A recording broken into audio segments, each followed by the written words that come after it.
They said the sun had once risen here. That was the story passed down in whispers, spoken like a forbidden myth, something children were warned not to believe too deeply.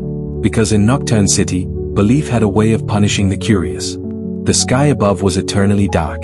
Not stormy. Not cloudy. Just black. A vast, endless ceiling of night where stars refused to shine and the moon never appeared. Time itself felt frozen, measured not by hours but by exhaustion, hunger, and the flicker of artificial light. Street lamps buzzed endlessly. Neon signs hummed like tired insects. Windows glowed yellow, blue, red, colors fighting back against the darkness that never slept. And somewhere in that city, you arrived. Sound cue, distant train brake screeching. The train stopped without warning. No announcement. No conductor. No name for the station. Just a metallic hiss as the doors slid open, revealing a platform swallowed in shadow. The sign above it was cracked, the letters faded beyond recognition, except for one word carved deep into the steel by hand. Nocturne. You hesitated. The train behind you was already closing its doors. Interactive moment number 1. Narrator, soft but tense. If you stay on the train, type stay in the comments. If you step off into the city, type enter. Pause 3 seconds in narration. You stepped off. The doors slammed shut instantly, too fast, too final, and the train vanished into the tunnel like it had never existed. Silence followed. Then footsteps. The streets that watched back. Nocturne City did not welcome visitors. The streets were narrow and winding, buildings stacked too close together, leaning inward as if listening. Every surface seemed old, stone polished smooth by time, metal rusted but unbroken. Windows were everywhere. Some lit. Some dark. Some watching. You felt it immediately, that strange sensation of being observed without ever seeing who was doing the watching. A man stood beneath a flickering streetlight. He wore a long coat and a hat pulled low over his eyes. His face was pale, almost reflective in the artificial glow. He smiled. New? He asked. His voice echoed slightly, as if the city itself repeated his words. The first rule of Nocturne. Don't ask about the sun, the man continued, stepping closer. And whatever you do, don't try to leave before the city lets you. You asked him what he meant. He laughed. Not cruelly. Not kindly. Just tired. Everyone asks that, he said. Everyone thinks night is something you wait through. He leaned in. But here, night is what waits for you. Interactive moment number 2. Narrator. Would you ask him how long he's been here? Or how to survive the night? White right pointing backhand index comment how long or how to survive. The lights never go out. As you walk deeper into the city, you notice something terrifying. The clocks in shop windows were all different. Some spun backward. Some were frozen. Some ticked faster when you weren't looking at them. People moved with purpose but no urgency. Their eyes were hollow, not empty, just resigned. Like people who had stopped hoping for morning. A woman sold coffee from a stand. Strongest you've got, you said. She handed you a cup without speaking. The liquid inside was blacker than the sky. You took a sip. And suddenly, you remembered daylight. Not clearly, but emotionally. Warmth. Shadows that moved with the sun. A sky that changed. You gasped. The woman finally spoke. Careful, she said softly. Memories cost extra here. The name you didn't say out loud. As you walked on, a thought crept into your mind uninvited. What if this city feeds on people who still remember the light? A bell rang somewhere far away. Deep. Slow. Final. The man from the street light whispered behind you. It's midnight again. You turned. He was gone. And above you, for just a split second. The sky moved, midnight did not pass. It returned. You noticed it when the bell rang again. Same sound. Same depth. Same pause afterward that felt too deliberate to be natural. You checked a clock mounted on the side of a pharmacy. Its glass was cracked, the hands trembling like they were afraid to move. 12 a.m. You waited. Nothing changed. No shift in the sky. No dimming of the streetlights. No sense of time advancing. The city inhaled and held its breath. The second rule, you learn it the hard way. A scream cut through the street. Sharp. Sudden. Close. You ran toward it before thinking, your shoes slapping against wet pavement that hadn't rained in years. The sound led you into an alley lit by a single red bulb swinging gently, though there was no wind. A man was pressed against the wall. Or rather, part of him was. His shadow was wrong. It stretched upward instead of outward, crawling across the bricks like a living thing, peeling itself away from him inch by inch. "Help me," he begged. "It's my third midnight." The shadow tugged harder. "No," you whispered. "What's happening to him?" A voice answered from behind you. "He stayed awake too long." The watchers. 3 figures stood at the mouth of the alley. Tall. Thin. Wrapped in coats darker than the sky, their faces were obscured by reflective masks, polished metal that distorted your reflection when you looked at them.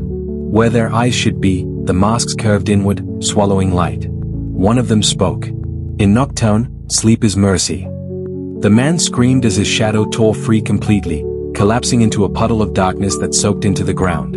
His body followed, folding inward like paper burned from the inside. And then he was gone. No blood. No remains. Just silence. The hotel with no mirrors. You fled. Not running. Running drew attention, but walking fast enough to feel like escape. You found a hotel with a buzzing neon sign. The Halcyon. Inside, the lobby smelled like dust and old electricity. A woman sat behind the desk, knitting with black thread. She didn't look up. "Room," you said. She slid a key across the counter. "Room 33. No charge. First night's always free."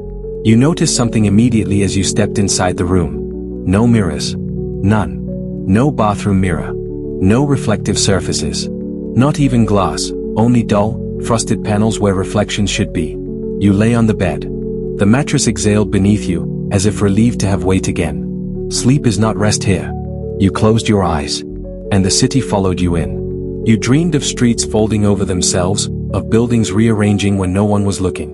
You dreamed of a sun trapped behind a locked door, pounding to be let out. You dreamed of yourself, standing at a window you did not remember walking to. In the dream, your reflection smiled back. You woke up screaming. The clock beside the bed read 12 a.m. The knock. 3 knocks echoed through the room. Slow. Evenly spaced. Polite. You froze. Another knock. Then a voice. City inspection. You remembered the alley. The masks. The shadows. Your heart pounded so loudly you were sure they could hear it. Interactive moment number 4. Narrator. Would you open the door? Or stay silent and hide? White right pointing backhand index comment open or hide. The knocking stopped. Silence stretched too long. Then. A whisper, right beside your ear. You can't hide from a city that never sleeps. The lights flickered. And for the first time since you arrived, one of them went out. The darkness did not spread. It watched. The single dead streetlight outside your window remained off while every other lamp burned steadily, as if the city had placed a finger on one spot and said, "Here." You stood slowly, every instinct screaming not to move too fast. The window wasn't glass anymore. It was something thicker, clouded, like old ice. When you pressed your palm against it, the surface felt warm. Alive. Outside, the street had changed. Buildings leaned closer than before. The road curved inward slightly, like a spine bending. And people, if they were people, stood motionless under the lights, heads tilted just enough to be wrong. All of them were looking at your window. The third rule, no one tells you this one. A soft voice spoke from behind you. You shouldn't let it see your face. You spun around. A woman sat on the edge of your bed. She hadn't been there a second ago. Her eyes were wide and unblinking, dark circles carved deep beneath them. She wore a coat several sizes too large, sleeves covering her hands. "You're new," she said. "I can tell by the way the city hasn't decided what to do with you yet." "What is this place?" you asked. She laughed softly. Not amused, tired. "Nocturne isn't a place. It's a condition." She stood and paced, careful not to cross the strip of shadow beneath the broken light. The city feeds on awareness. The more you question it, the more solid it becomes. That's why most people don't last. What happens to them? She looked at the floor. They blend in. Become part of the background. Streetlights. Alleyways. Sometimes, rules. Interactive moment number 5. Narrator. If you were here, would you ask how to escape? Or why you were chosen? White right pointing backhand index comment escape or WHY. The name you didn't say. You're changing things, the woman continued. That's dangerous. I didn't do anything. You arrived, she corrected. That's enough. She paused, then frowned. Wait, what's your name? You opened your mouth. Nothing came out. You tried again. The sound died in your throat like it had been swallowed. Her expression hardened. "Oh no," she whispered. "It's already started." "What?" She backed away slowly. "The city is taking your name." "Why names matter?" "In Nocturne," she said, "names anchor you. Lose it, and the city gets to decide what you are." She pointed at the door. "That's why inspections happen. They're not checking rooms. They're checking identities." As if summoned by the word, footsteps echoed in the hallway outside. Heavy. Measured. Coming closer. A metallic voice spoke through the door. "Occupant of room 33. Please state your name." Your chest tightened. You couldn't. The woman grabbed your wrist. "There's one place inspections can't reach," she whispered. "But once you go there, you can't pretend this is a nightmare anymore." The footsteps stopped outside your door. The handle began to turn, the city flinches. The lights flickered violently. For a split second, just one, you saw something impossible through the window. The city blinked. Buildings rippled like reflections in disturbed water. The sky cracked, revealing layers beneath layers of darkness, each one watching. The woman pulled you toward the back of the room. "There," she said, pointing to a section of wall you hadn't noticed before. A door. Not wood. Not metal. Just a rectangle of deeper black. "Where does it lead?" you asked. She hesitated. "To where the city keeps what it's afraid of." The knock came again. Harder. "Final warning," the voice said. "State your name." Your head pounded. Your memories felt slippery, like they were trying to escape. You realized something then, terrifying and exhilarating. The city wasn't hunting you because you were weak. It was hunting you because you didn't belong to it yet. And Nocturne hates unfinished things. The door of shadow did not open. It unfolded. Darkness peeled back in layers, revealing a stairway spiraling downward, not carved, not built, but remembered. Each step pulsed faintly, as if it had a heartbeat. Behind you, the inspector's knock became violent. Wood cracked. Metal groaned. The woman tightened her grip on your wrist. "Once we go down," she said, "the city can't lie to you anymore." "And you asked. "Who are you?" She met your eyes. "Someone who didn't leave when I should have." Then she pulled you forward. The fall that wasn't a fall. The stairs didn't descend. They forgot the idea of up and down. You felt weightless, then heavy, then neither. Sound stretched thin. Your thoughts lagged behind your body like echoes trying to catch up. When you landed, there was no impact. Just arrival. You stood in a vast underground expanse lit by flickering neon signs that led nowhere. Streets crossed over each other at impossible angles. Buildings grew downward, their windows glowing faintly like buried stars. Above everything hung a massive sign, letters half-burnt.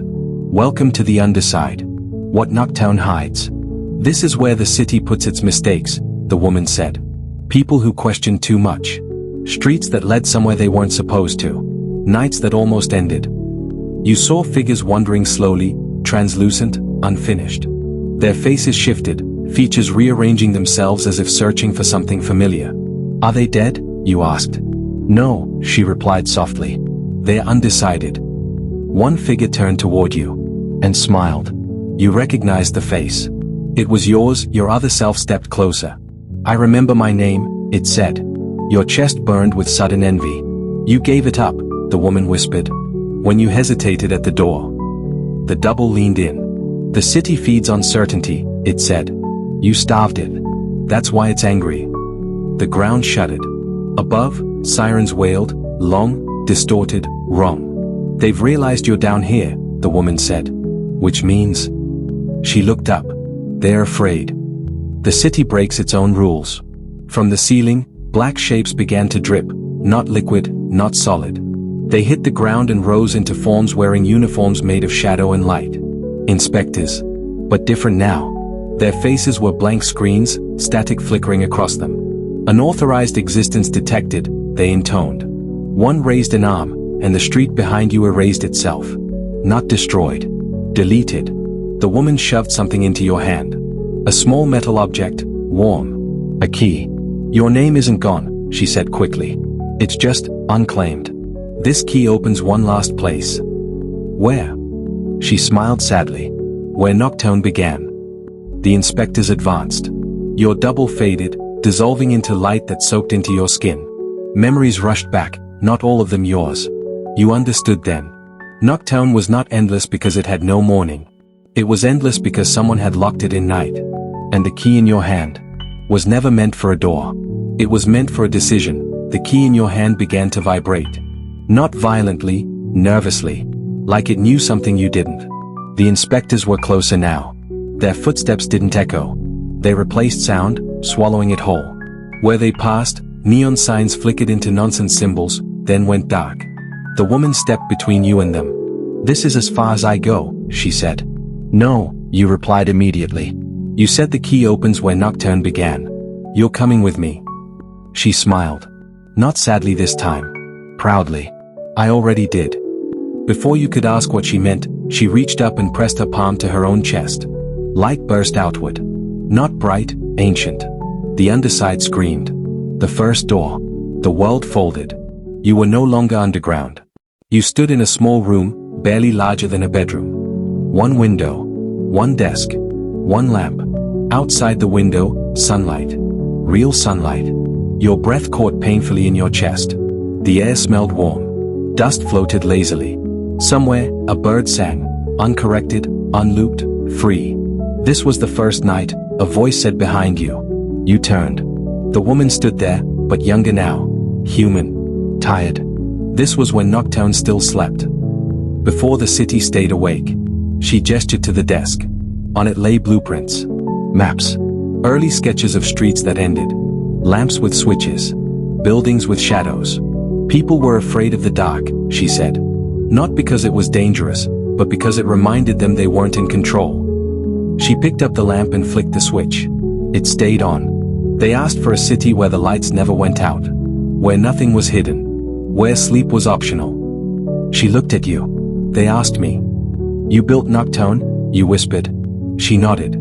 I didn't mean to trap it in night. I only meant to delay morning. Outside the window, the sun began to freeze, mid-rise. Stuck. The lie that made it endless. They panicked when dawn didn't come, she continued. So I lied. Her voice cracked. I told them it was temporary. The room trembled. Neon bled into the sunlight. Sirens whispered faintly at the edge of reality. That was the first lie ever told to the city, she said. And Nocturne learned it. The cost of truth. The key grew hotter. You didn't just open a door, the woman said. You reopened a question the city buried. She placed her hand over yours. One of us has to stay behind when morning comes. Your heart dropped. You stayed all this time. So someone else wouldn't have to. Outside, the frozen sun began to move again, slowly, cautiously, like it was afraid of being hurt. The inspectors break in. The walls shattered. Inspectors poured through the cracks, not marching now, but running. Temporal anomaly detected, they shrieked. Daylight is unauthorized. The woman pushed you toward the window. When the sun rises, she said urgently, Nocturne will end, or change forever. But it can't keep us both. What happens to you? You shouted. She smiled, the same smile as before, but peaceful. I become what I should have been. She turned toward the inspectors. A memory. The last choice before dawn. The sun touched the horizon. Light spilled across the room, burning away neon, shadows, lies. The key in your hand began to dissolve. You felt the city screaming, not in pain, but in fear. It had never known morning. The sun rose. The answer hasn't been chosen yet. And until it is. Nocturne holds its breath. The first ray of sunlight struck Nocturne like a mistake. Not gently. Not beautifully. It landed hard, cutting across rooftops, slicing through neon haze, exposing walls that had never been meant to be seen. The city screamed. Not aloud. No sound traveled. But every screen flickered at once. Every lamp stuttered. Every clock reset to a time that didn't exist.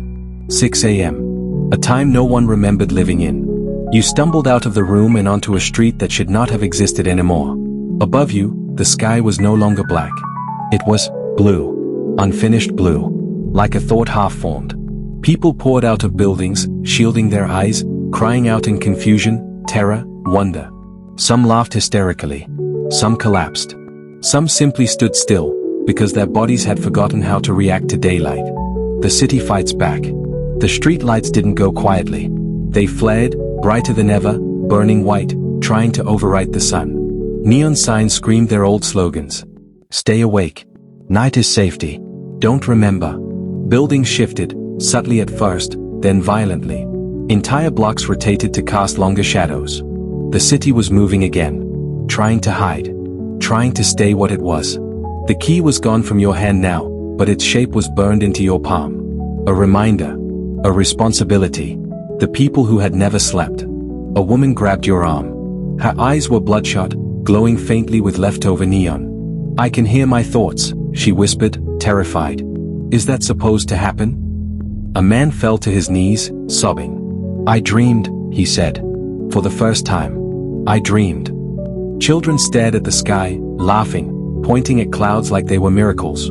The city had kept everyone awake for so long that sleep itself felt like rebellion. And somewhere deep beneath the streets, something ancient shifted. The heart of Nocturne. You felt it before you saw it. A pulse. Low. Heavy. Rhythmic. The buildings parted as you walked, streets bending unnaturally to guide you forward. You weren't being stopped now. You were being summoned. At the center of Nocturne stood a tower no one remembered building. No lights. No windows. Just stone, untouched by night or neon. The city's heart. The place where the lie had settled. The door opened without resistance. Inside was not machinery. Not wires. Not power. It was a room of mirrors. Every mirror showed you, but not the same you. One showed you asleep, peaceful, free. One showed you awake forever, eyes glowing, part of the city. One showed you walking away as Nocturne collapsed behind you. A voice filled the room, not hers, not the inspector's. The city itself. You promised we would never end. I promised you would never be afraid, you replied. The mirrors cracked. The inspector's last stand. They appeared behind you, malformed now, their forms unraveling in daylight. Error, they chanted. Error in time. Error in memory. They lunged. But the people followed you in. Thousands of them. Sleep-deprived. Confused. Human. They stood in the sunlight spilling through the tower's ceiling and did something Nocturne had never planned for. They remembered. What memory does to a lie. The city shook. Neon signs went dark, not because they were forced to, but because no one needed them anymore. Streetlights powered down. Shadows shortened. The inspectors screamed as their bodies unraveled into dust, because they were built to maintain night, and night was leaving. The city whispered again, weaker now. If I sleep, I will die.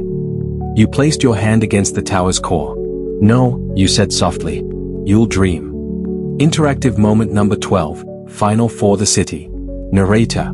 Do you let Nocturne sleep and awaken as something new?